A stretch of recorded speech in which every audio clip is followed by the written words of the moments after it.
Hello friends, once again you all are welcome to the world of physics by K.H. Gohil.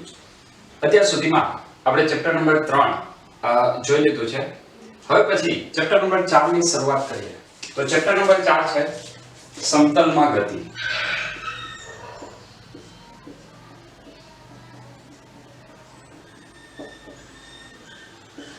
સામાન્ય રીતે આપણે જે એક પરિમાણમાં ગતિની વાત કરી, એક પરિમાણમાં ગતિ એનો મતલબ પદાર્થ ગતિ કરે છે, પછી અચળ વેગથી ગતિ કરતો હોય, અચળ પ્રવેગથી ગતિ કરતો હોય કે પછી બદલાતા પ્રવેગથી ગતિ કરતો હોય. આ જે પદાર્થ ગતિ કરે છે એ પદાર્થ કાં તો ઉપર નીચે અથવા આગળ પાછળ એવી રીતે ગતિ કરતો હતો. મતલબ એક જ પરિમાણમાં ગતિ કરતો હતો ને એટલા માટે એની દિશા દર્શાવવાની કોઈ જરૂર નહોતી.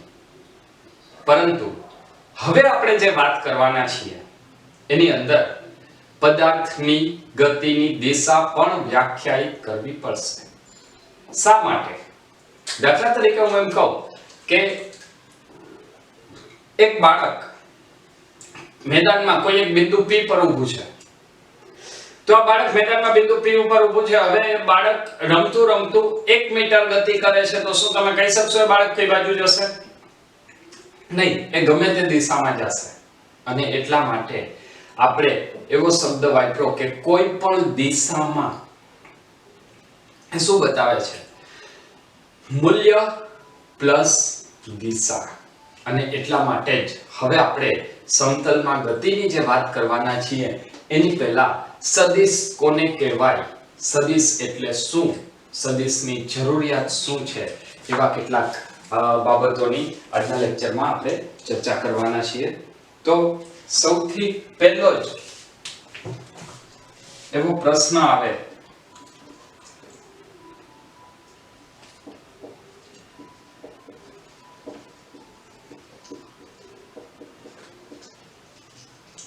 કે સદિશની જરૂરિયાત શું છે? સદિશની જરૂરિયાત શું છે? તો અત્યાર સુધીમાં આપણે જે વાત કરી એની અંદર એવું કીધું કે કોઈ પણ ભૌતિક રાશિ હોય એ ભૌતિક રાશિને જો આપણે દર્શાવવી હોય તો ભૌતિક રાશિને આપણે કેવી રીતે દર્શાવીએ છીએ?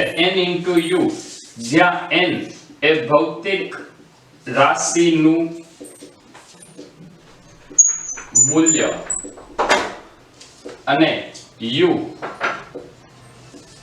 એનો એકમ દર્શાવે છે. મૂલ્ય મતલબ અહીંયા કોઈક સંખ્યા હશે અને u એટલે એનો એકમ દર્શાવે છે. પરંતુ કેટલીક ભૌતિક રાશિઓ એવી છે કે જેને માત્ર મૂલ્ય અને એકમથી વ્યાખ્યાયિત કરી શકાતી નથી. મતલબ મૂલ્ય કરતા આને આપણે વધારે સારી રીતે લખવું હોય તો એવું કહી શકીએ કે અહીંયા કોઈ સંખ્યા હશે. ઠીક છે, જે સંખ્યા એ ભૌતિક રાશિનું મૂલ્ય દર્શાવતી હોય તો સંખ્યા અને એકમ, ગાણિતિક સંખ્યા અને એકમ. પરંતુ કેટલીક ભૌતિક રાશિ એવી છે કે જેને વ્યાખ્યાયિત કરવા માટે તેની અંદર દિશા પણ દર્શાવવી પડે છે. અને એટલા માટે એવી ભૌતિક રાશિને હવેથી આપણે જોઈશું, જેને આપણે સદિશ ભૌતિક રાશિ કહેવાના છીએ. તો સૌથી પહેલા તો ઘણા બધા વિદ્યાર્થીઓના મગજમાં એક કન્ફ્યુઝન હોય છે, એક ખોટી વાત બેસેલી છે. એ વાત કદાચ તમારા મગજમાં હોય તો એ પણ હું તમને ક્લિયર કરવા માંગુ છું. તો સૌથી પહેલા તો આપણે શરૂઆત કરીએ કે સદિશ અને અદિશ વચ્ચેનો તફાવત શું છે. એ તફાવત બાદ આપણે ફરીથી આપણા ટોપિકની અંદર આગળ વધીશું. તો સૌથી પહેલા આપણે જોઈ લઈએ સદિશ અને અદિશ ભૌતિક રાશિનો તફાવત.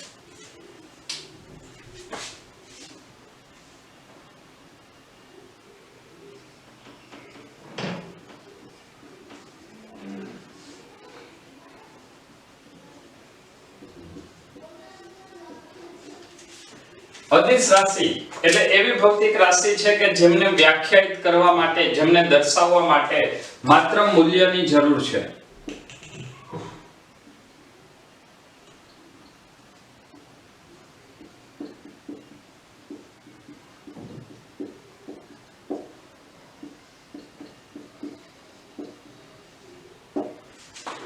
આ ભૌતિક રાશિ એવી છે કે જેનું વર્ણન કરવા માટે, જેનું સંપૂર્ણ વર્ણન કરવા માટે મૂલ્ય અને દિશા બંનેની જરૂર છે. આની સાથે સાથે હજી એક વાત, જો તમે અત્યાર સુધીમાં માત્ર આટલું જ ભણેલા હોય કે સદિશને મૂલ્ય અને દિશા બંનેની જરૂર છે, તો એ વાત ખોટી છે. કારણ મૂલ્ય અને દિશાની તો જરૂર છે, એની સાથે સાથે આવી ભૌતિક રાશિઓ સદિશોના સરવાળાના નિયમોનું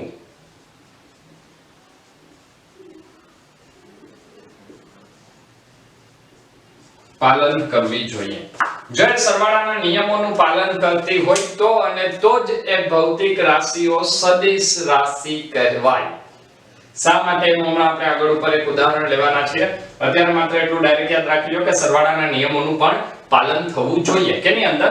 સદિશ રાશિની અંદર. તો અદિશ અને સદિશ રાશિ, પેલું અદિશ રાશિની અંદર આવશે માત્ર મૂલ્ય, બીજું આવશે વર્ણન કરવા માટે સદિશની અંદર મૂલ્ય દિશા ઉપરાંત સરવાળાના નિયમોનું પાલન થવું જોઈએ. અદિશ રાશિની અંદર જે બીજો પોઈન્ટ છે એ આવશે કે અદિશ રાશિઓના સરવાળા એ સામાન્ય ગાણિતિક રીતે કરી શકાય છે. ગાણિતિક રીતે મતલબ એને આપણે કહી શકીએ કે બેઝિક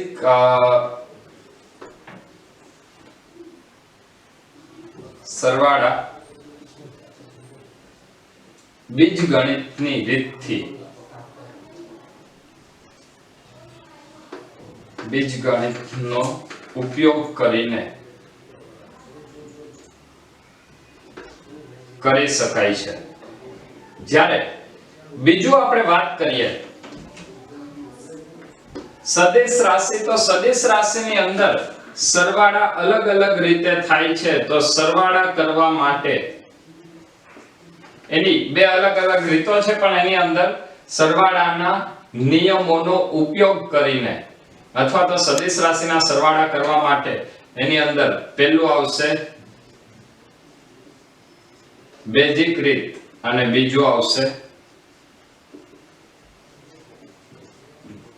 આલેખની રીત. આલેખની રીત અથવા સદિશોના સદિશ સરવાળા સીધા સદિશની મદદથી. તો આવી રીતે કરી શકાય છે. આ અલગ અલગ પ્રકારની રીત છે. આ ડાયરેક્ટ બીજગણિત એટલે અત્યાર સુધીમાં તમે જે ભણ્યા આવ્યા છો 1 + 2 = 3, તો એ બીજગણિત છે. આનો સરવાળો બેઝિક રીતે અથવા આલેખની રીતથી કરવો પડશે. અને બંનેના હવે આપણે ઉદાહરણ જોઈએ. દાખલા તરીકે સદિશ રાશિની અંદર એક આવશે પથ લંબાઈ. પથ લંબાઈ બાદ આવશે કાર્ય, ઊર્જા વગેરે અદિશ રાશિ છે. જ્યારે સદિશ રાશિની અંદર આવશે એના ઉદાહરણમાં સ્થાનાંતર. જો અહીંયા આપણે ઝડપ લખીએ તો સદિશમાં આવશે વેગ,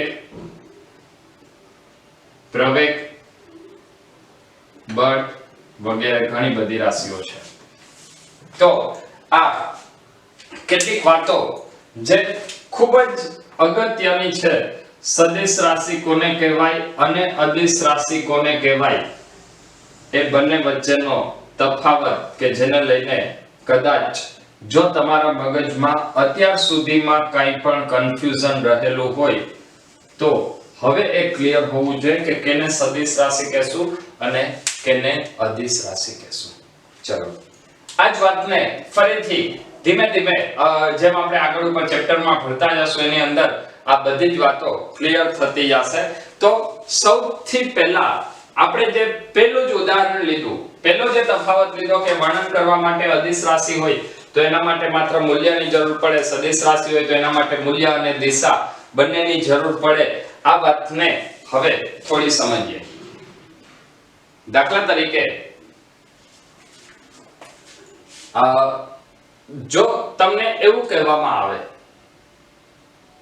કે તમારો ફ્રેન્ડ તમારાથી 10 મીટર દૂર છે અને એને તમારે ગોતવાનું છે, તો તમે શું કરશો? તમે તરત કહેશો કે 10 મીટર દૂર પણ કઈ તરફ?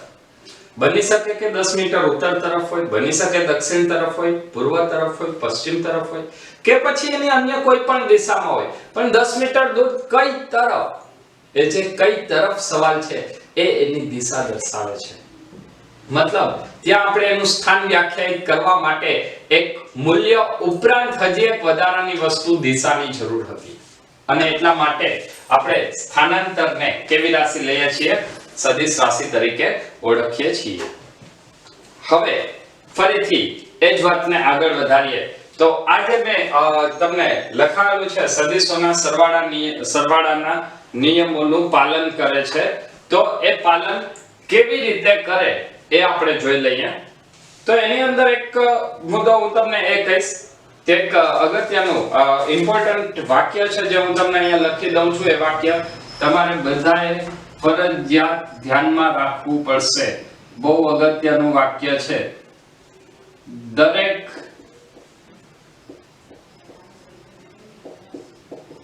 સદિશ રાશિ દિશા ધરાવે છે, પરંતુ દરેક દિશા ધરાવતી રાશિ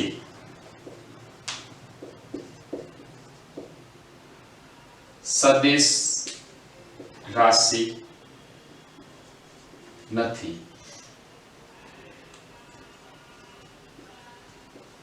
બધી જ સદિશ રાશિઓ દિશા દર્શાવે છે, પરંતુ બધી જ દિશા દર્શાવતી રાશિઓ સદિશ રાશિ નથી.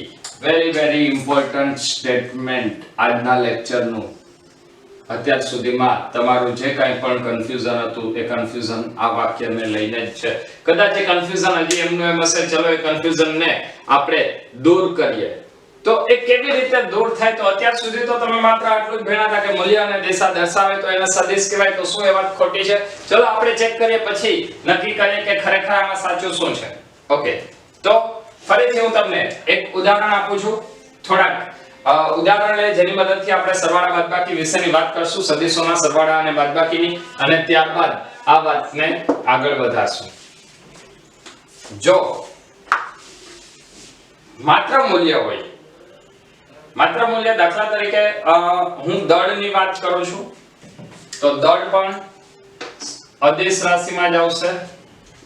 દાખલા તરીકે 1 કિલોગ્રામનો એક પદાર્થ છે, એની સાથે બીજો 2 કિલોગ્રામનો પદાર્થ મૂકી દઈએ તો એનું કુલ દળ કેટલું થશે? આ તંત્રનું કુલ દળ 3 કિલોગ્રામ. તો આ કેવો સરવાળો થયો? અદિશ સરવાળો. શા માટે? કારણ કે એમાં ખાલી મૂલ્ય હતું, એમાં દિશાની કોઈ વાત કરેલી નથી. ત્યારબાદ બીજી વાત કરીએ કે એક પદાર્થ 2 મીટરનું સ્થાનાંતર ઉત્તર દિશામાં કરે છે, ત્યારબાદ ફરીથી 3 મીટરનું સ્થાનાંતર ઉત્તર દિશામાં કરે છે, તો એનું પરિણામી સ્થાનાંતર કેટલું થાય? 5 મીટર. કઈ દિશામાં? ઉત્તર દિશામાં. જો અહીંયા જે તમે લખેલું છે n મતલબ નોર્થ એટલે કે ઉત્તર દિશા, એ દિશાની વાત આવી, આ એનું મૂલ્ય હતું. તો આ કયો સરવાળો થાય? સદિશ સરવાળો. તરત જ એવું આવશે કે આને સદિશ સરવાળો કીધો, એમાં દિશાની તો આમાં કઈ ફેર ના પડ્યો. ચલો આ 2 અને 3 નો સરવાળો દરેક વખતે 5 થાય કે નહીં એ જોઈએ. તો 2 અને 3 નો સરવાળો દરેક વખતે 5 થાય કે નહીં એ ચેક કરો. એક મિનિટ, હું આને થોડું ચેન્જ કરી નાખું છું. અહીંયા હું લખું છું 3, 4 અને 7. ચલો આમાં કોઈ ડાઉટ છે? 3 + 4 = 7? કોઈ વાંધો નહીં. હવે હું એમ કહું છું કે એક વ્યક્તિ 3 મીટર ઉત્તર દિશામાં સ્થાનાંતર કરે છે અને ત્યાંથી 4 મીટર પૂર્વ દિશામાં સ્થાનાંતર કરે છે, પૂર્વ દિશા મતલબ ઈસ્ટ, તો એનું પરિણામી સ્થાનાંતર કેટલું થાય?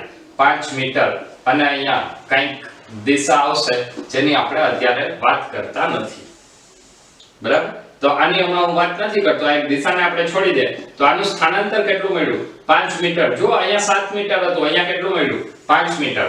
હવે જો હું એમ કહું કે એક વ્યક્તિ 4 મીટર ઉત્તર દિશામાં સ્થાનાંતર કરે છે અને 3 મીટર દક્ષિણ દિશામાં સ્થાનાંતર કરે છે, એટલે 4 મીટર ઉત્તર તરફ છે અને 3 મીટર પાછું આવે, તો એનું પરિણામ કેટલું મળશે?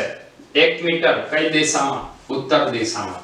જો દરેકમાં સરવાળો એક જ છે પરંતુ જવાબ જુદો જુદો છે. આની પાછળનું કારણ કે એની દિશા બદલાય છે. બીજી વાત, ફરીથી જો આપણે આ વાતનો વિચાર કરીએ કે સદિશના સરવાળાનું નિયમોનું પાલન કરે તો સદિશને ના કરે તો શા માટે સદિશ નથી, એનું એક તમને ઉદાહરણ આપું. અત્યાર સુધીમાં તમે ધોરણ નંબર 10 ની અંદર વિદ્યુત પ્રવાહ વિશે ભણી ગયા છો. વિદ્યુત પ્રવાહ એ શું છે? તો વિદ્યુત પ્રવાહ એટલે વિદ્યુત ભારના છેદમાં સમયગાળો, આવી કંઈક વ્યાખ્યા તમે તરત બોલશો, મારે એનું કોઈ કામ નથી. હું તમને માત્ર એક નાના એવા એક બે સવાલ પૂછું છું, એના ઉપરથી તમે મને જવાબ આપજો. માની લો કે અહીંયા કોઈ બે વાહક તાર છે, આમાંથી વિદ્યુત પ્રવાહ પસાર થાય છે 1 એમ્પિયર નો, આમાંથી વિદ્યુત પ્રવાહ પસાર થાય છે 2 એમ્પિયર નો, અને એ બંને ભેગા થઈ અને આ તારમાં જાય છે, તો અહીંયા પ્રવાહ કેટલો આવે? 3 એમ્પિયર. ક્લિયર છે આટલું? ઓકે. આ બંને વચ્ચેનો અત્યારે ખૂણો કેટલો છે? 90 ડિગ્રીનો. બીજી વાત, હવે જો હું અહીંયા બંને તાર વચ્ચેનો ખૂણો 180 નો કરી નાખું અને હું એમ કહું કે ફરીથી આ તારમાંથી 1 એમ્પિયર નો પ્રવાહ, આ તારમાંથી 2 એમ્પિયર નો પ્રવાહ, તો આ તારમાંથી કેટલો પ્રવાહ થાય? 3 એમ્પિયર. બંનેમાં ખૂણો બદલાણો, પરંતુ પ્રવાહની પરિણામી દિશામાં ફેર પડતો નથી. પ્રવાહની પરિણામી મૂલ્યમાં અને દિશામાં ફેર નથી પડતો, એનો મતલબ કે પરિણામમાં ફેર ન પડ્યો, તો વિદ્યુત પ્રવાહને દર્શાવવા માટે તો દિશાની જરૂર છે. તમે ધોરણ 10 ની અંદર ભણી ગયા છો કે વિદ્યુત પ્રવાહ આ દિશાથી આ દિશામાં હોય. વૈભાજિક પ્રવાહની વાત કરીએ તો એ ધન છેડાથી ઋણ છેડા તરફ હોય છે, તો ધન છેડાથી ઋણ છેડા તરફ હોય તો એની દિશા થઈ. આમ છતાં એ સદિશ રાશિ નથી. એની પાછળનું કારણ એ સદિશોના સરવાળાના નિયમોને પાલન કરતું નથી, અને એટલા માટે વિદ્યુત પ્રવાહ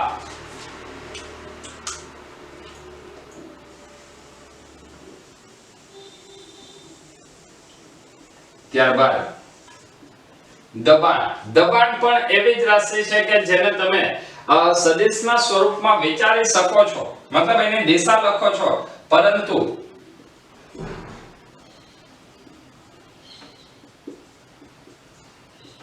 દિશા હોવા છતાં તેઓ સદિશ રાશિ નથી. સદિશ અને અદિશ વચ્ચેના તફાવત જોયા બાદ હવે સદિશ કેવી રીતે દોરી શકાય, સદિશનો ખરેખર અર્થ શું થાય, એની હવે આપણે વાત કરવાના છીએ. તો સૌથી પહેલા આપણે જોઈએ સદિશ એટલે શું, મતલબ એને કેવી રીતે દોરી શકાય. ચલો, તો હવે આપણે વાત કરવાના છીએ સદિશના ઘટકો. કોઈ પણ સદિશને સિંગલ હેડેડ એરો મતલબ એક તરફ તીર દર્શાવતી લાઈનથી દોરવામાં આવે છે, જેમાં જ્યાંથી એ શરૂ થાય છે એને એની ટેલ મતલબ પૃચ્છ, અને જ્યાં એરો છે તેને તેનું હેડ એટલે શીર્ષ તરીકે ઓળખવામાં આવે છે. તો આ સદિશ ટેલ થી શીર્ષ તરફનો હોય, સૌથી પહેલી વાત.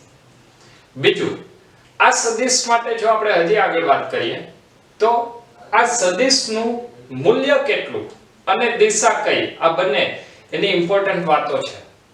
તો સદિશનું મૂલ્ય કેવી રીતે દર્શાવવામાં આવે, તો મૂલ્ય માટે જેમ એનું મૂલ્ય વધે એમ એની લંબાઈ વધારે દોરવામાં આવે.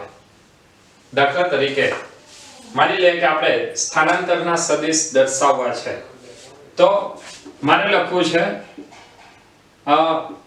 5 મીટર પૂર્વ દિશામાં, 5 મીટર પૂર્વ દિશામાં. તો આ સદિશને કેવી રીતે દર્શાવવું જોઈએ, તો આ સદિશને દર્શાવવા માટે આપણે 5 મીટરનો પૂર્વ દિશામાં એક સદિશ દોરવો જોઈએ કે જે સદિશની લંબાઈ કેટલી હોય, 5 મીટર. જી નહીં તો શું કરવાનું, સૌથી પહેલી વાત જે દિશામાં છે એ દિશા તો એની ફિક્સ થઈ ગઈ. હવે બીજો આવશે એની લંબાઈ કેટલી રાખવી, આટલી રાખવી, એનાથી વધારે છે એટલી કે એનાથી પણ વધારે. તો એના માટે આપણે એક સ્કેલ માપ વ્યાખ્યાયિત કરવું પડશે. સ્કેલ માપ કેવી રીતે, તો અહીંયા માની લઈએ કે આ સદિશ માટે આપણે એવું વિચારીએ કે જે પુસ્તકના પાન પરનું 1 સેન્ટીમીટર છે એ 1 સેન્ટીમીટર કેટલું સ્થાનાંતર દર્શાવે છે, 1 મીટર. તો આપણે અહીંયા લખશું સ્કેલ માપ કેટલું, 1 સેન્ટીમીટર બરાબર કેટલું લીધું છે, 1 મીટર. તો આ સદિશની લંબાઈ કેટલી હશે, 5 સેન્ટીમીટર. એ દર્શાવશે શું, 5 સેન્ટીમીટર અને કઈ દિશામાં, પૂર્વ દિશામાં. ચલો આટલું ક્લિયર છે. હજી આમાં એક બે ઉદાહરણ લે જેથી કરીને આ વાતને આપણે વધારે ક્લિયર કરી શકીએ. બીજું એક ઉદાહરણ લઉં છું.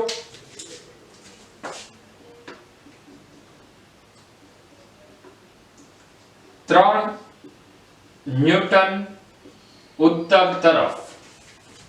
ન્યૂટન એટલે કેનો એકમ થાય, બળનો. કઈ દિશામાં છે, ઉત્તર દિશામાં. તો અહીંયા આપણે સ્કેલ માપ શું લેવું પડશે, તો અહીંયા બળ છે તો શું લખવાનું, 1 સેન્ટીમીટર બરાબર 1 ન્યૂટન. કઈ દિશામાં છે, ઉત્તર દિશામાં. તો ઉત્તર દિશા તરફ 3 સેન્ટીમીટર લંબાઈની એક લાઈન આપણે દોરવી પડે જેનો એરો કઈ બાજુ હોય, ઉત્તર તરફ. તો આને કહેવાય 3 ન્યૂટન ફોર્સ. ક્લિયર છે આટલું? ઓકે. હજી એક બે ઉદાહરણ લે જેથી આ વાતને આપણે વધારે ક્લિયર કરી શકીએ.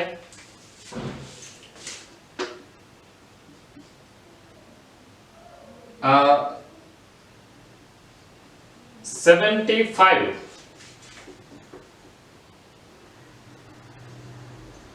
મીટર પર સેકન્ડ પશ્ચિમ તરફ.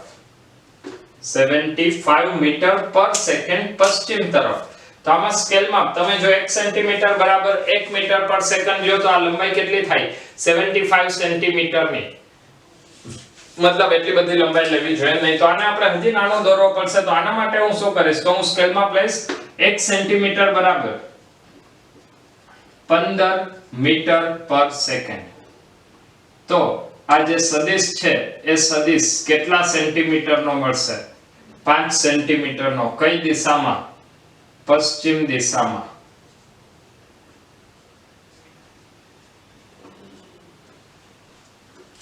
ક્લિયર છે? તો આવી રીતે સદિશને દર્શાવવામાં આવે છે.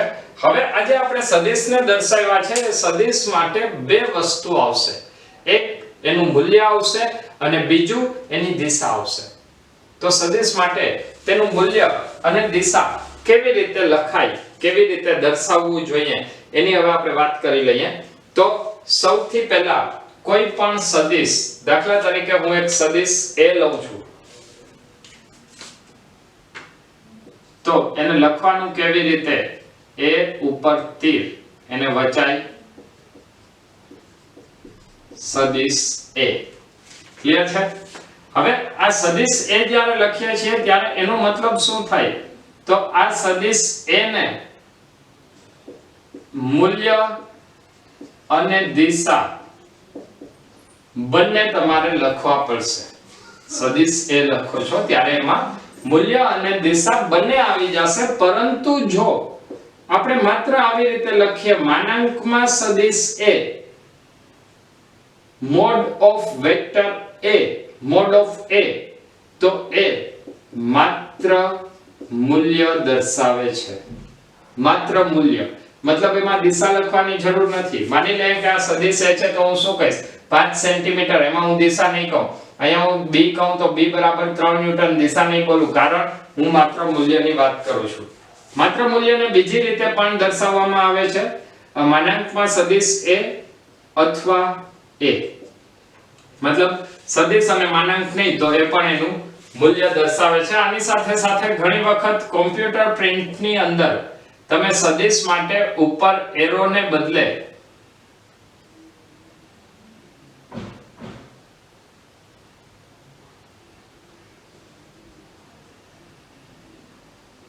ક્યારેક આવા ઘાટા અક્ષરો જોયેલા હશે તો એ સામાન્ય રીતે કોમ્પ્યુટર પ્રિન્ટમાં ઉપયોગ થાય છે. આપણે જ્યારે પણ લખવામાં ઉપયોગ કરશું ત્યારે આ સંજ્ઞાનો ઉપયોગ કરશું.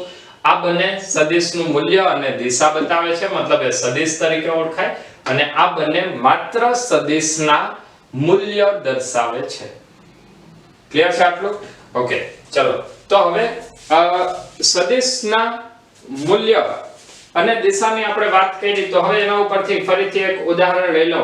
દાખલા તરીકે જો મારે એવું કહેવું હોય કે કોઈ એક સદિશ a છે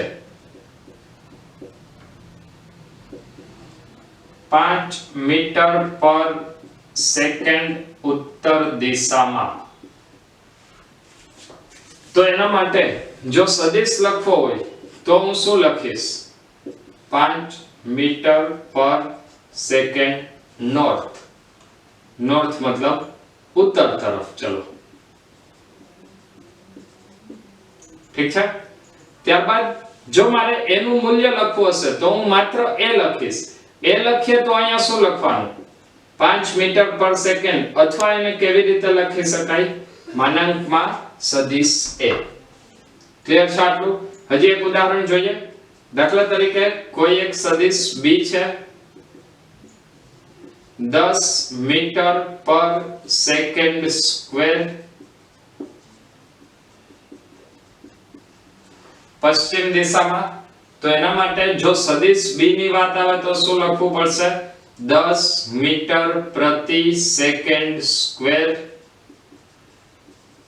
પશ્ચિમ તરફ, અથવા મૂલ્યની વાત આવે તો b = 10 મીટર પ્રતિ સેકન્ડ સ્ક્વેર. તો આ b નું મૂલ્ય આવશે. હવે સદિશ માટે હજી એક ફરીથી એક નવા કેટલીક સદિશ માટેના અગત્યના મુદ્દાઓ છે જે ધ્યાનમાં રાખવા જેવી બાબતો છે. એ બાબતોને વાત કરી અને ખૂબ જ બેઝિક ચર્ચા બાદ આપણે ધીમે ધીમે આપણા ચેપ્ટરની શરૂઆત કરીશું. હવે દિશા અને મૂલ્ય બાદ હવે સદિશના કેટલાક ધ્યાનમાં રાખવા જેવા અગત્યના મુદ્દાઓની વાત કરીએ. સદિશ માટે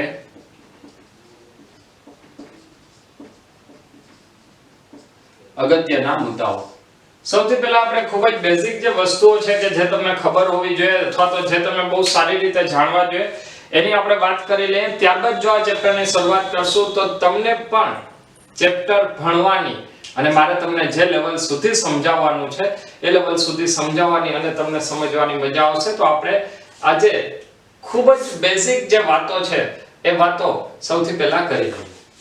તો હવે સદિશ માટેના અગત્યના મુદ્દાઓ, એની અંદર સૌથી પહેલો મુદ્દો આવશે કે કોઈ પણ સદિશને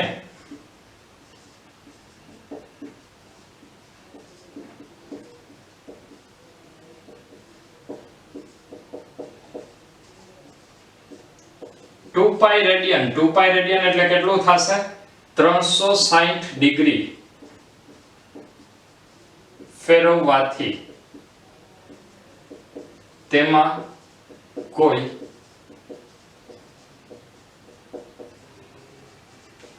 ફેરફાર થતો નથી. કોઈ પણ સદિશને 2 પાઈ રેડિયન અથવા 360 ડિગ્રી ફેરવવાથી તેમાં કોઈ ફેરફાર થતો નથી. અચ્છા, બીજી વાત, હવે આ 360 ડિગ્રી ફેરવવું મતલબ 2π રેડિયન. રેડિયન અને ડિગ્રી નું તો તમે ચેપ્ટર નંબર 2 ની અંદર ભણી ગયા છો. હવે આપણે એ વાત કરીએ કે આમાં ખરેખર હોય શું? 360 ડિગ્રી ફેરવવો એટલે શું? દાખલા તરીકે 2 મિનિટ માટે આપણે એવું માની લઈએ કે આ એક સદિશ છે. આ સદિશ કઈ દિશામાં છે? આ દિશામાં. ઠીક છે. હવે આ સદિશને તમે 360 ડિગ્રી ફેરવો. 360 ડિગ્રી ફેરવશો તો સદિશ પાછો ત્યાં ને ત્યાં જ આવશે. જેવો તમે આને 360 ડિગ્રી ફેરવો છો એટલે સદિશ મૂળ સ્થિતિ પ્રાપ્ત કરે, મતલબ એની દિશા પણ એની જ છે અને એના મૂલ્યમાં આપણે કોઈ પણ ફેરફાર કરેલો નથી. તો કોઈ પણ સદિશને 360 ડિગ્રી ફેરવવામાં આવે તો તેમાં કોઈ પણ જાતનો ફેરફાર થતો નથી. ત્યારબાદ બીજો એક અગત્યનો પોઈન્ટ,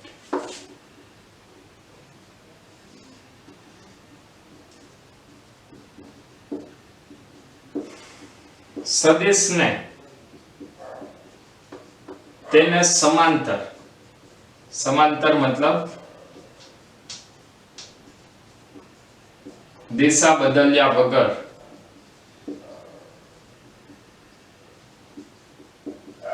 ગમે ત્યાંથી દોરી શકાય છે. દાખલા તરીકે આ એક સદિશ એ આપણે વિચારીએ તો આ સદિશ એને હું ગમે ત્યાંથી દોરી શકું.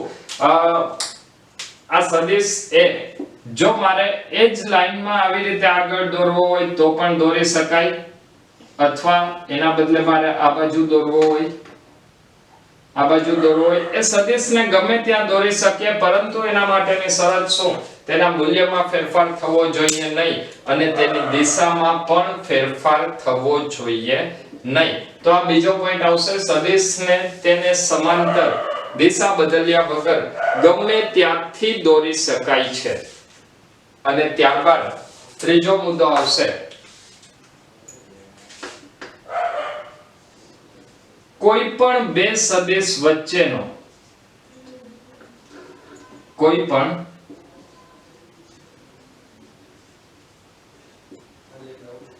બે સદિશ વચ્ચેનો કોણ હંમેશા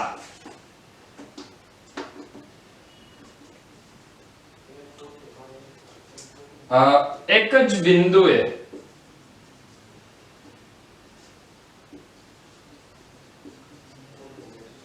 પૃચ્છ દોરી મપાય છે. મતલબ તમારે કોઈ પણ બે સદિશ વચ્ચે કોણ માપવાનો હોય તો એ કેવી રીતે માપશો? તો એના માટે હંમેશા તમારે બંને સદિશની જે ટેલ છે એ ટેલને એક જ બિંદુએ રાખો અને ત્યારબાદ બે સદિશ વચ્ચેનો કોણ મપાય. દાખલા તરીકે આ બે સદિશ છે, આ બે સદિશ અત્યારે આ દિશામાં છે. જો આના વચ્ચેનો કોણ માપવો હોય તો બેની ટેલ એક બિંદુએ દોરવી પડશે. માની લે કે આવી રીતે બે સદિશ છે, આ બે સદિશનો કોણ માપવો હોય તો બેની ટેલ આપણે એક જ બિંદુએ દોરવી પડશે. પછી એને આપણે ગમે ત્યાં દોરીએ, એમાં કોઈ પણ જાતનો ફેર પડતો નથી. જો બે સદિશ આવી રીતે હોય તો ફરીથી બેની ટેલ ભેગી કરવી પડશે ને તો જ એની વચ્ચેનો કોણ વ્યાખ્યાયિત કરી શકાય. મતલબ ત્રીજો પોઈન્ટ આવશે, કોઈ પણ બે સદિશ વચ્ચેનો કોણ હંમેશા એક જ બિંદુએ પૃચ્છ દોરી મપાય છે. એટલે ટેલ ભેગી કરી અને ત્યારબાદ જ બે સદિશ વચ્ચેનો કોણ મપાય. ચલો દાખલા તરીકે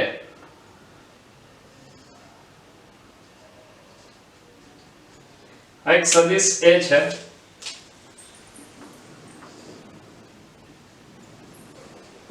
અને આ એક સદિશ B છે. તો એનો કોણ કેવી રીતે માપવો જોઈએ? તો એ બે સદિશ વચ્ચેનો કોણ માપવા માટે સૌથી પહેલા જે સદિશ છે એને એવી જ રીતે દોરવાનો અને ત્યારબાદ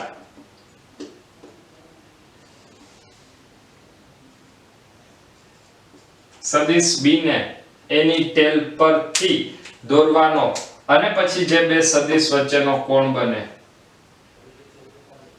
એ કોણ બે સદિશ વચ્ચેનો કોણ કહેવાય. મતલબ બે સદિશ વચ્ચેના કોણની વાત આવે તો એ હંમેશા ટેલ ટુ ટેલ બે સદિશોને ભેગા કરીને જ દોરવામાં આવે છે. આ વાત હંમેશા ધ્યાનમાં રાખવી. ચલો તો જો તમને લોકોને આટલું ક્લિયર હોય તો હવે એક કામ કરીએ, હું તમને એક નાનો એવો ક્વેશ્ચન આપું છું. એ ક્વેશ્ચન સોલ્વ કર્યા બાદ આપણે ફરીથી આપણા ટોપિકની અંદર સદિશમાં આગળ વધીશું. ચલો એક ખૂબ જ હળવો નાનો એવો ખૂબ જ સરળ ક્વેશ્ચન આપણે ગણીએ. સદિશ a અને b, b અને c અને a અને c વચ્ચેનો કોણ શોધો. AB, BC અને AC વચ્ચેનો કોણ શોધો. એની અંદર તમને આકૃતિ કંઈક આપેલી છે.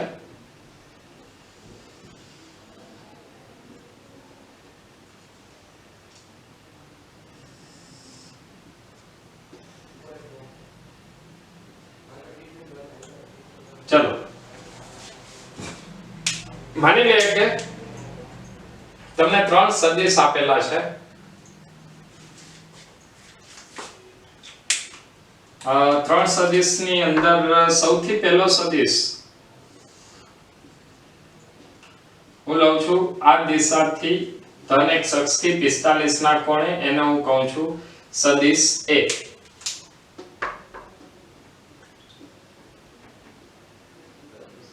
ત્યારબાદ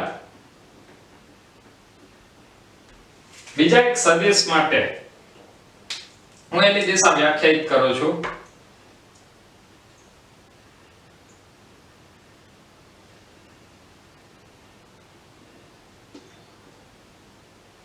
આ કોણ તમને આપેલો છે 30 ડિગ્રીનો. ઠીક છે. અને ત્રીજો એક જે સદિશ છે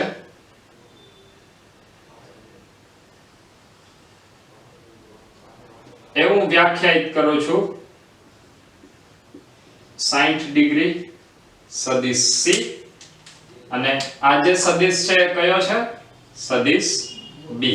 ચલો આના માટે A અને B વચ્ચેનો કોણ, B અને C વચ્ચેનો કોણ અને A અને C વચ્ચેનો કોણ તમારે કહેવાનો છે. સૌથી પહેલા AB, BC અને AC વચ્ચેનો કોણ તમે અત્યારે આ વિડિયોને પોઝ કરીને ટ્રાય કરશો ઝડપથી. ચલો 1 2 3 ઓકે. ચલો તમે લોકો ટ્રાય કરી લીધું તો હવે આપણે જોઈએ A અને B વચ્ચેનો કોણ કેટલો થાય. સૌથી પહેલા વાત કરીએ સદિશ A અને B વચ્ચેનો કોણ. તો A અને B વચ્ચેના કોણ માટે સૌથી પહેલા તમારે સદિશ A દોરવો પડશે. સદિશ A કેટલા કોણે છે? 45 ડિગ્રી. ક્યાંથી 45 ડિગ્રી? ધન x અક્ષથી. ત્યારબાદ સદિશ B કઈ દિશામાં છે? 30 ડિગ્રી. ક્યાંથી 30 ડિગ્રી? y અક્ષથી 30 ડિગ્રીના કોણે. તો કયો કોણ થાય? આ કોણ કેટલાનો થાય? 45. એટલે આ 45 અને આ 30. આ કેટલાનો કોણ થાય? 70 નો. જે સદિશ A અને B વચ્ચેનો કોણ દર્શાવતું નથી. શા માટે? જો શું ભૂલ કરી? બે સદિશને કેવી રીતે દર્શાવાય? હંમેશા ટેલ ટુ ટેલ મતલબ બેની પૃષ્ઠ ભેગી રાખવાની. તો આ જે સદિશ છે એ સદિશને હજી આમ નીચે દોરવો પડે. જો આ સદિશને આવી રીતે દોરો તો આ કોણ તમને કેટલો આપેલો છે? 30. તો આ કોણ કેટલો થાય? 60. તો A અને B વચ્ચેનો કોણ કેટલો થાય? 60 ને 45 105 ડિગ્રી. ચલો ક્લિયર છે આટલું? ઓકે આગળ વધીએ ફરીથી. હવે વાત કરવાની છે સદિશ B અને C વચ્ચેનો કોણ.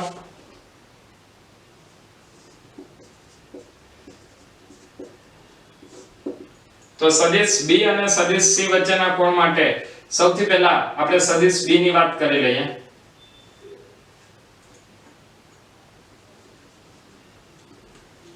તો સદિશ B કઈ તરફ છે? ઋણ y અક્ષથી 30 ડિગ્રીના કોણ. ચલો સૌપ્રથમ સદિશ B આપણે દોરી લઈએ.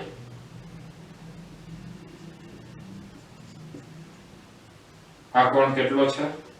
30 નો. ત્યારબાદ સદિશ C ક્યાં છે? 60 ડિગ્રીના કોણે. કઈ અક્ષથી? x અક્ષથી.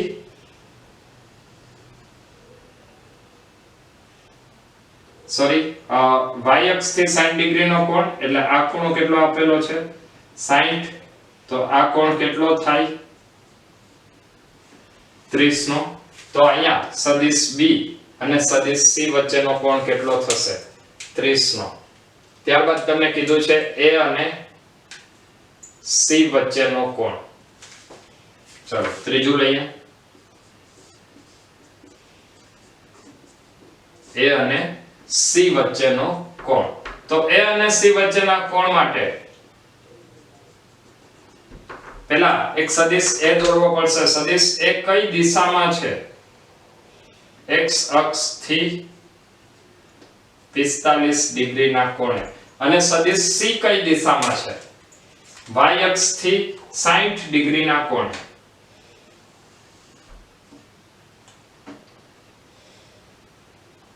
y અક્ષ થી 60 ડિગ્રી ના કોણે, મતલબ આ ખૂણો 60 નો છે. તો આ કેટલાનો થશે? 30. જો એ 30 નો હોય તો આ કેટલો થાય? 75 ડિગ્રી. તો a અને c વચ્ચેનો કોણ કેટલો આવશે? 75 ડિગ્રીનો.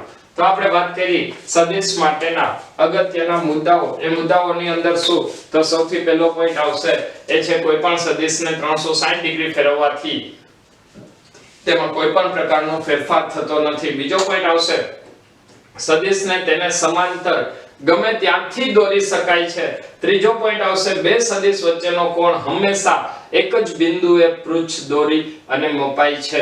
અને એના માટે આપણે આ કેટલાક બેઝિક સિદ્ધાંતનો ઉપયોગ કરી અને તેની પ્રેક્ટિસ કરવા માટે કેટલાક ક્વેશ્ચન્સ જોયા.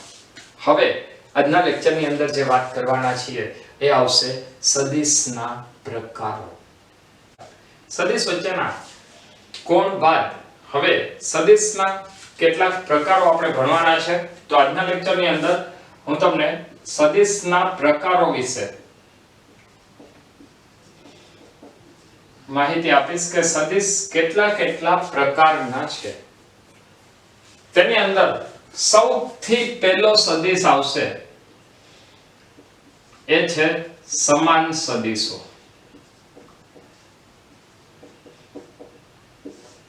સમાન સદિશો કોને કહેવાય? તો સમાન સદિશ માટે તરત જ તમે પણ કદાચ આગળ ભણી ગયા હશો અથવા ના ભણેલા હોય તો હવે આપણે જોઈ લઈએ કે સમાન સદિશ એટલે એવા સદિશ કે જેમનું મૂલ્ય સમાન હોય, આ ઉપરાંત દિશા પણ સમાન હોય. જેનું મૂલ્ય અને દિશા બંને સમાન હોય આવા સદિશને સમાન સદિશ કહેવાય. મૂલ્ય અને દિશા બંને સમાન હોય આવા સદિશને સમાન સદિશ કહેવાય. સદિશનું મૂલ્ય એટલે શું? તો મૂલ્યની જો આપણે વાત કરીએ તો સદિશનું મૂલ્ય એનો મતલબ કે કોઈ એક સદિશનું મૂલ્ય 5 સેન્ટીમીટર છે તો બીજો સદિશ પણ 5 સેન્ટીમીટર નો જ હોવો જોઈએ. જો બીજો સદિશ 5 મીટર નો હોય તો એનું મૂલ્ય બંનેનું સરખું રહેવાનું નથી. ત્યાર પછી બીજી વાત, જ્યારે તમે એક ભૌતિક રાશિના મૂલ્યની વાત કરો તો એ મૂલ્ય બીજી ભૌતિક રાશિના એકમ સાથે ક્યારેય પણ સરખાવી શકાય નહીં.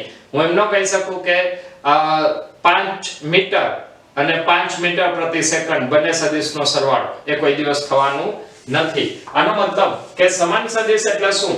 મૂલ્ય અને દિશા બંને સમાન હોય આવા સદિશોને સમાન સદિશો કહેવાય. તો સમાન સદિશના એક બે ઉદાહરણ લઈને આ વાતને આપણે વધારે ક્લિયર કરીએ. દાખલા તરીકે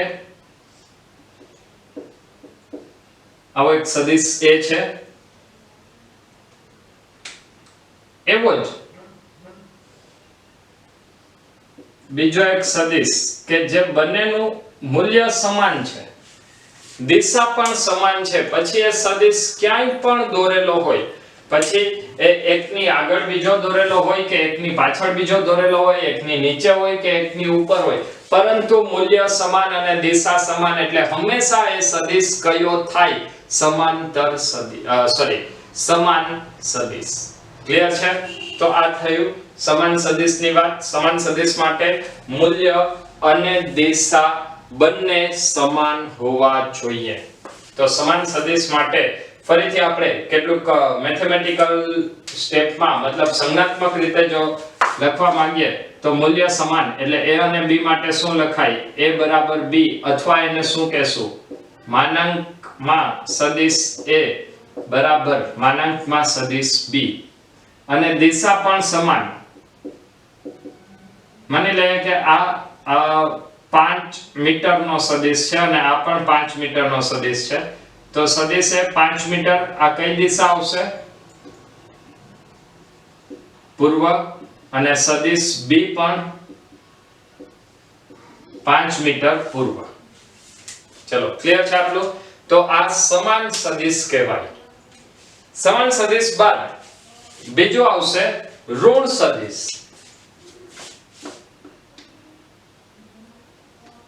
ઓકે, આના માટે હજી એક શરત આપણે એડ કરી શકીએ, a બરાબર b અને સદિશ a બરાબર સદિશ b. બીજી શરત આવશે સદિશ a બરાબર સદિશ b. ચલો બીજી વાત કરીએ ઋણ સદિશની.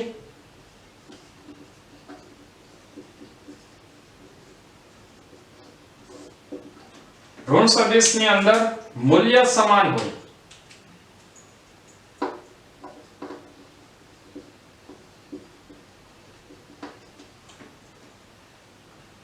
અને દિશા જે છે એ દિશા વિરુદ્ધની હોય. યાદ કરો ફિઝિક્સની અંદર આપણે આગળના ચેપ્ટરથી જ્યારથી ભણવાનું શરૂ કર્યું ત્યારથી આપણે કહેતા આવીએ છીએ કે ફિઝિક્સની અંદર જ્યારે પણ માઈનસની નિશાનીનો ઉપયોગ થાય છે ત્યારે માઈનસની નિશાની બે વસ્તુઓ સૂચવે છે. એક, કાં તો એનું મૂલ્ય ઘટે છે અને બીજું કાં તો એની દિશા વિરુદ્ધ છે. તો દિશા વિરુદ્ધ તો એ સદિશને ઋણ સદિશ કહેવાય. દાખલા તરીકે આ કોઈ એક સદિશ છે, સદિશ a કેટલી લંબાઈનો? 5 મીટર લંબાઈનો. અને આપણે બીજો કોઈ એક સદિશ b લઈએ છીએ, એ પણ કેટલી લંબાઈનો છે? 5 મીટર લંબાઈનો. પરંતુ બંનેની દિશા પરસ્પર વિરુદ્ધ છે. જો બંનેની દિશા પરસ્પર વિરુદ્ધ હોય તો એના માટે ફરીથી આપણે જેમ સમાન સદિશની અંદર લખ્યું એવી જ રીતે ઋણ સદિશમાં પણ લખી શકાય. સમાન સદિશ માટે આપણે કઈ કઈ લાક્ષણિકતા લખી હતી? સૌથી પહેલું a = b or a = b અને બીજું આપણે લખેલું હતું સદિશ a બરાબર સદિશ b. તો આની અંદર આવશે બંનેનું મૂલ્ય સમાન છે એટલે a = b અથવા એને આવી રીતે પણ લખાય mod of vector a = mod of vector b અને દિશા બંનેની વિરુદ્ધ છે. એનો મતલબ સદિશ a બરાબર માઈનસ સદિશ b. વિરુદ્ધ દિશા એટલે ઋણ નિશાન. તો સદિશ a બરાબર માઈનસ સદિશ b. ત્યારબાદ ત્રીજો જે પ્રકાર આવશે એ ત્રીજો પ્રકાર આવશે સમાંતર સદિશ.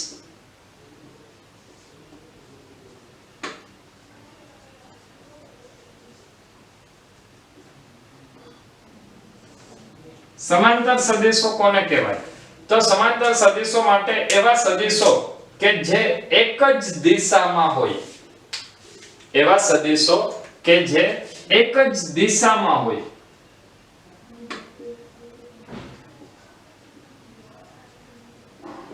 એક જ દિશામાં હોય તો એને સમાંતર સદિશ કહેવાય. મૂલ્ય ગમે એટલું હોય એમાં કોઈ પણ જાતનો ફેર પડશે નહીં.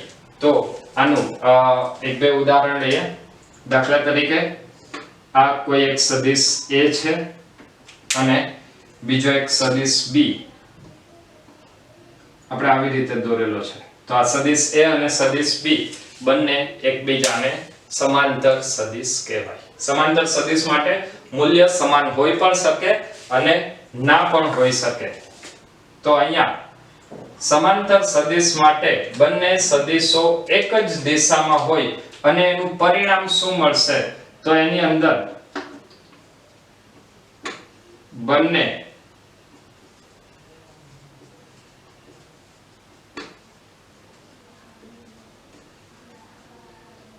સદિશ વચ્ચેનો કોણ હંમેશા 0 ડિગ્રી થાય.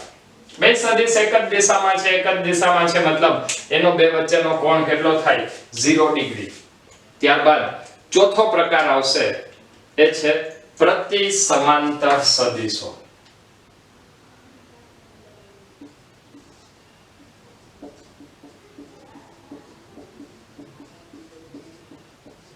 ચોથો પ્રકાર છે પ્રતિસમાંતર સદિશો। પ્રતિસમાંતર સદિશો એટલે શું? તો પ્રતિસમાંતર સદિશો એટલે એકબીજાથી વિરુદ્ધ દિશામાં આવેલા સદિશો।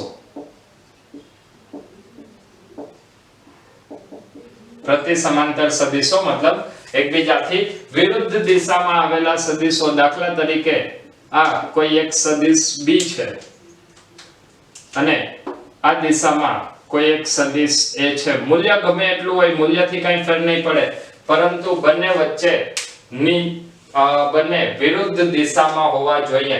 તો વિરુદ્ધ દિશામાં આવેલા સદિશોને પ્રતિસમાંતર સદિશો કહેવાય। તો પ્રતિસમાંતર સદિશો માટે અગત્યનો મુદ્દો શું? પ્રતિસમાંતર સદિશો વચ્ચેનો કોણ કેટલો આવે? હંમેશા પાઈ રેડિયન। પાઈ રેડિયન એટલે કેટલો થાય? 180 ડિગ્રીનો હોય। ચલો ક્લિયર છે આટલું? તો આવ્યું પ્રતિસમાંતર સદિશ। પ્રતિસમાંતર સદિશ પછી હવે આપણે વાત કરવાની છે એ આવશે એક રેખીય સદિશો અથવા એક રેખસ્થ સદિશો।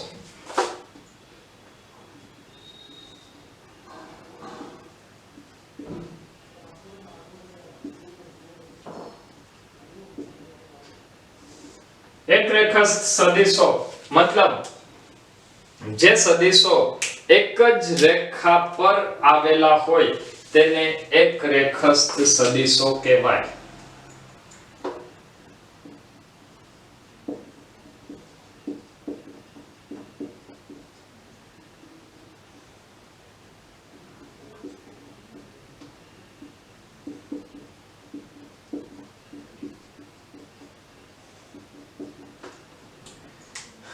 એક જ રેખા પર આવેલા હોય તેવા સદિશોને એક રેખસ્થ સદિશો કહેવાય। દાખલા તરીકે આપણે આ કોઈ એક લાઈન વિચારીએ જેની ઉપર બે સદિશ આવેલા છે,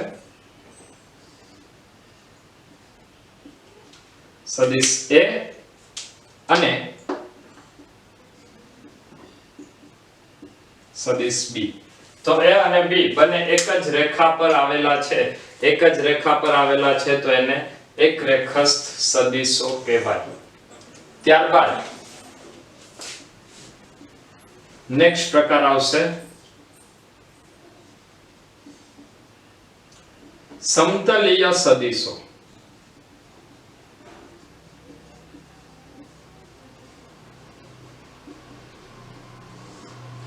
સમતલીય સદિશો જેમ એક રેખસ્થ સદિશોની અંદર આપણે વાત કરી કે એક જ રેખા પર આવેલા હોય એવા સદિશોને એક રેખસ્થ સદિશો કહેવાય। તો સમતલીય સદિશોની અંદર એક જ સમતલમાં આવેલા સદિશો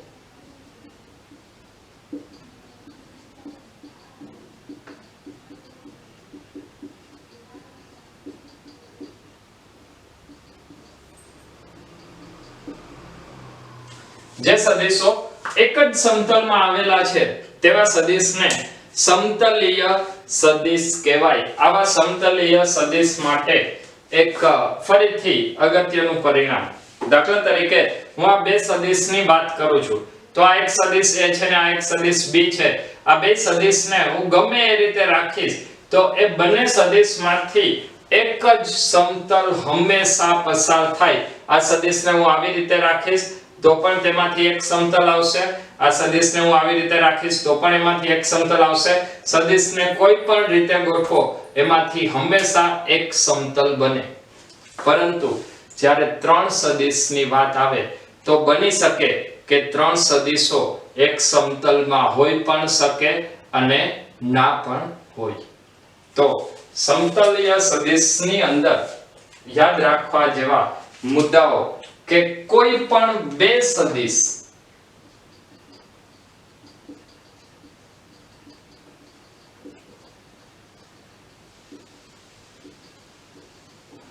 હંમેશા સમતલીય સદિશો જ હોય। કોઈ પણ બે સદિશ હંમેશા સમતલીય સદિશો જ હોય મતલબ સમતલીય ન હોય તેવા સદિશો માટે ઓછામાં ઓછા કેટલા સદિશની જરૂર પડે? 3 સદિશ. કોઈ પણ બે સદિશથી તમે એક સમતલ વ્યાખ્યાયિત કરી શકશો, એટલે બે સદિશ હંમેશા સમતલીય સદિશ હોય છે. ત્યારબાદ સમતલીય સદિશ બાદ સાતમો પ્રકાર જે છે એ આવશે એક બિંદુગામી સદિશો.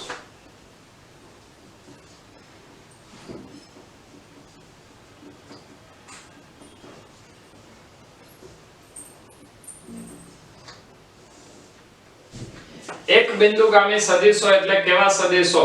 તો જે સદિશો એક જ બિંદુઓને છેદતા હોય, જે સદિશો એક જ બિંદુને છેદતા હોય.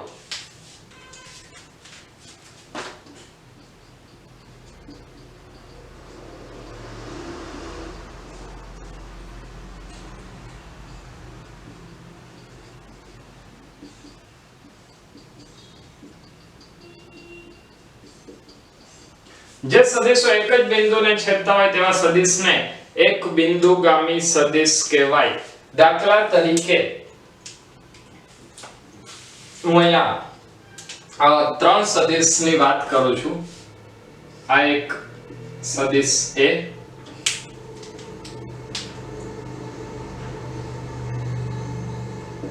સદિશ B અને આવશે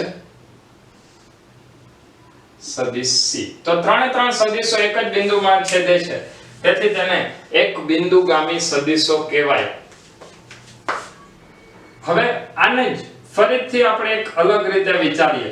દાખલા તરીકે અહીંયા એક સદિશ C છે,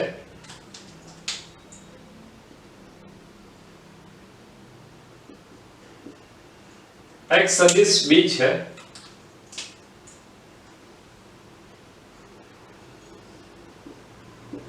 અહીંયા એક સદિશ A છે. તો આ ત્રણેય સદિશ એક બિંદુએ છેદે છે નહીં, પરંતુ એ સદિશમાંથી પસાર થતી કાલ્પનિક રેખાની જો તમે વાત કરશો તો એક કાલ્પનિક રેખા ત્રણેય સદિશોની કાલ્પનિક રેખા એક જ બિંદુએ છેદે છે, જે દર્શાવે છે કે આ સદિશો પણ એક બિંદુગામી સદિશો છે. એટલે અહીંયા શું લખવું પડે? જે સદિશો કે તેમની કાર્યરેખા, જે સદિશો કે તેમની કાર્યરેખા એ એક જ બિંદુએ છેદતી હોય તેવા સદિશોને એક બિંદુગામી સદિશો કહેવાય. ત્યારબાદ એક બિંદુગામી સદિશ પછી હવે આપણે જે ભણવાના છીએ એ આવશે શૂન્ય સદિશ.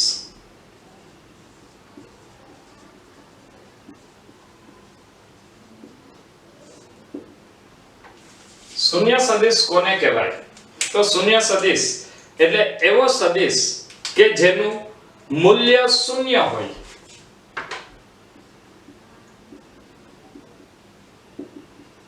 એવો સદિશ કે જેનું મૂલ્ય શૂન્ય હોય અને દિશા કોઈ પણ હોઈ શકે, આવા સદિશને શૂન્ય સદિશ કહેવાય. તો શૂન્ય સદિશ માટે જો આપણે પરિણામ મેળવવું હોય, મતલબ શૂન્ય સદિશ મેળવવો હોય તો કેવી રીતે મળે? તો એના માટે લખવું પડે બે સમાન મૂલ્યના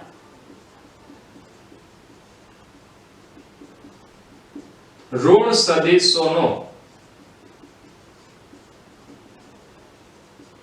પરિણામી સદિશ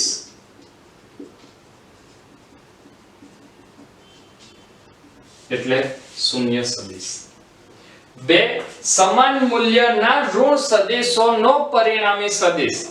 સમાન મૂલ્યના ઋણ સદિશોનો પરિણામી સદિશ એટલે કેવી રીતે મળે? તો એના માટે હું તમને ફરીથી એક ઉદાહરણ આપું છું. આમ તો આપણે સદિશોનો સદિશ સરવાળો જે ભણવાનો બાકી છે, પણ અત્યારે હું તમને જેટલું કહું છું એનાથી કદાચ તમને આ કન્સેપ્ટ ક્લિયર થઈ જશે. માની લઈએ કે એક સદિશ એક સદિશ A છે,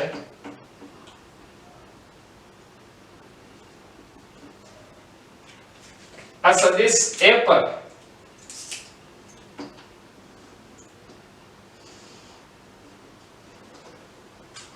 સદિશોના સરવાળા માટેનો એક નિયમ છે કે બીજા સદિશને હંમેશા પહેલાની હેડ ઉપર રાખવાનો. તો પહેલાના હેડ ઉપર બીજાની ટેલ રાખી અને એના જેવો જ કઈ દિશાનો વિરુદ્ધ દિશાનો જો આપણે એક સદિશ B દોરીએ, મતલબ આ સદિશ B થયો, તો આ બેનું જે પરિણામ મળશે એટલે હું તમને એવું કહેવા માંગુ છું કે સદિશ A પ્લસ માઈનસ સદિશ A બરાબર શૂન્ય સદિશ. શા માટે? કારણ કે અહીંયા આપણે શું લીધું છે? A અને B બંનેના મૂલ્ય કેવા છે? સમાન છે. તો આવા સદિશને શૂન્ય સદિશ કહેવાય. શૂન્ય સદિશ બાદ એક છેલ્લું અગત્યનો સદિશ અને એ છે એકમ સદિશ. સૌથી છેલ્લો પરંતુ એટલો જ અગત્યનો સદિશ એકમ સદિશ. એકમ સદિશ કોને કહેવાય?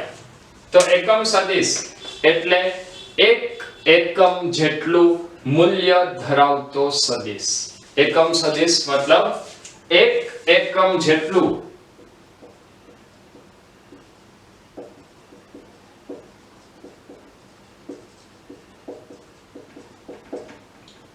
એકમ મૂલ્ય ધરાવતો સદિશ એટલે એ થશે એકમ સદિશ.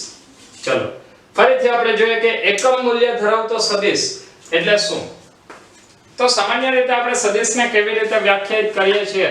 તો સદિશને જો વ્યાખ્યાયિત કરવો હોય તો એના માટે આપણે શું લખીએ?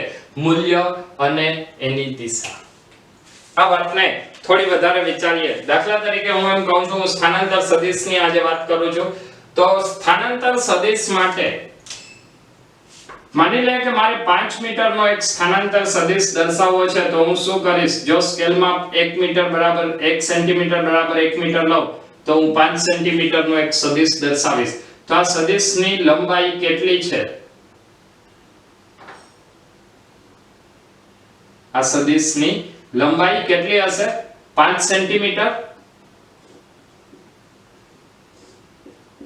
જો આ સદિશની લંબાઈ 5 સેન્ટીમીટર હોય તો આ સદિશનું મૂલ્ય કેટલું થશે?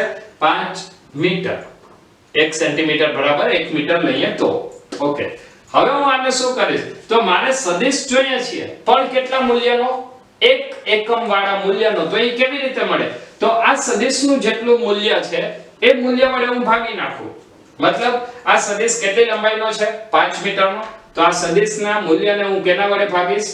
સદિશને હું કેના વડે ભાગીશ? એના મૂલ્ય વડે. એટલે હવે મને પરિણામ શું મળશે? માત્ર એનો એક જ ભાગ.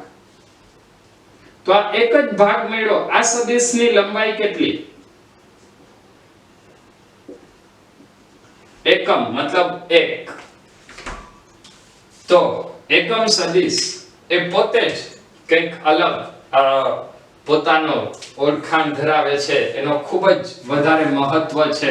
તો એકમ સદિશની પોતાની જ એક સંજ્ઞા આપવામાં આવી. એ સંજ્ઞા છે એને કહેવાય કેપ. તો આને આપણે વાંચશું એ કેપ.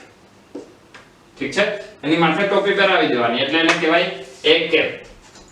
તો એની સંજ્ઞા આવશે. ત્યારબાદ એકમ સદિશનું સૂત્ર ખૂબ જ અગત્યનો સદિશ છે. એક મૂલ્યનો અને દિશા દર્શાવે છે.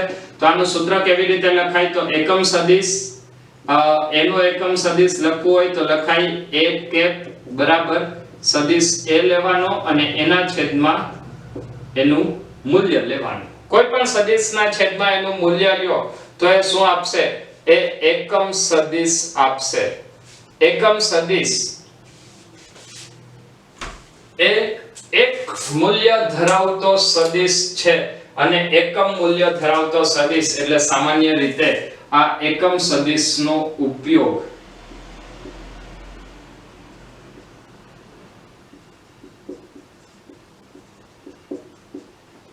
એ કોઈ પણ સદિશની દિશા દર્શાવવા માટે થાય છે. જ્યારે તમારે કોઈ પણ સદિશની દિશા દર્શાવવી હોય તો દિશા દર્શાવવા માટે એકમ સદિશનો ઉપયોગ થાય છે. તો અત્યાર સુધીમાં આપણે સદિશના અલગ અલગ પ્રકારો જોયા. એ દરેક પ્રકારના કંઈક નિશ્ચિત ગુણધર્મ છે અને એ ગુણધર્મોની વાત કરી. હવે નેક્સ્ટ લેક્ચરની અંદર આપણે ફરીથી સદિશોની અંદર આગળ વધશું. તો ખૂબ જ ઝડપથી નેક્સ્ટ લેક્ચરમાં મળીએ છીએ. ત્યાં સુધી બધા મહેનત કરતા રહો. Wish you all the best.